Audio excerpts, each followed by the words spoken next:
Sisi US itu adalah upaya untuk salah satu strategi untuk mengatasi komitmen Indonesia di dalam menurunkan emisi.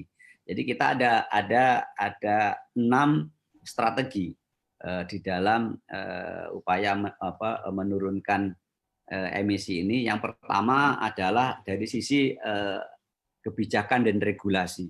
Kita akan mendorong kebijakan di hulu migas ini untuk seluruh K3S itu memiliki kewajiban di dalam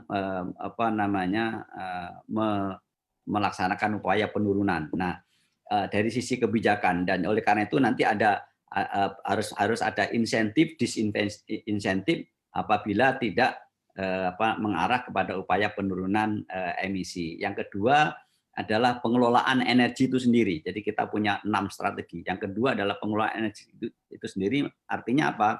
Kalau sekarang itu masing-masing K3S itu pembangkitnya menggunakan gas, tetapi efisiensinya tidak cukup baik, maka kita minta kepada K3S itu untuk melakukan perbaikan sehingga efisiensi penggunaan energi di masing-masing K3S bisa kita tingkatkan efisiensinya.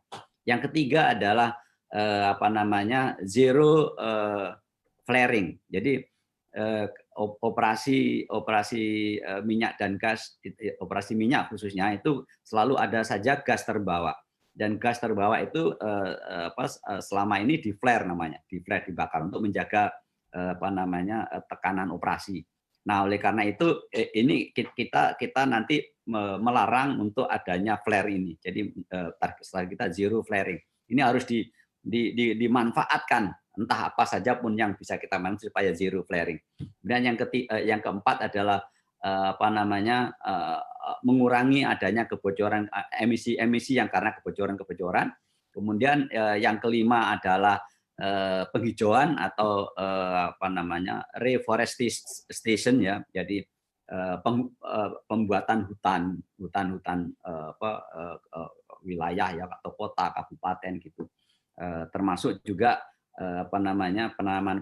penanaman di daerah sepanjang sungai, kemudian di daerah-daerah kritis gitu, replantation gitu ya. Jadi lalu yang keenam adalah tadi CCUS atau CCS atau CUS. Itu adalah bagaimana CO2 ini bisa dipakai untuk atau dimasukkan ke sebuah storage yang dimanfaatkan. Jadi untuk CCS US ini potensi yang sekarang sudah kita mapping itu adalah pertama WK Gundi. WK Gundi itu memiliki potensi untuk menyimpan 3 juta metrik ton CO2 selama 10 tahun. Sedangkan untuk kemudian WK Sukowati itu akan menyimpan sekitar 15 juta metrik ton CO2 selama 25 tahun. Dan untuk WK Tangguh di Papua itu akan menyimpan sekitar 30 juta metrik ton CO2 selama 10 tahun. Itu yang sudah kita, sehingga potensi CO2 yang akan tersimpan sekitar 48 juta ton CO2. Itu yang sekarang sedang kita siapkan. Jadi cukup besar ini yang akan kita garap untuk CCUS dan penurunan CO2 ini belum termasuk yang tadi. Untuk informasi lebih lengkap dan berita terkait, klik link di deskripsi. Jangan lupa untuk install aplikasi CNBC Indonesia di App Store dan Play Store. Jangan lupa untuk subscribe ya.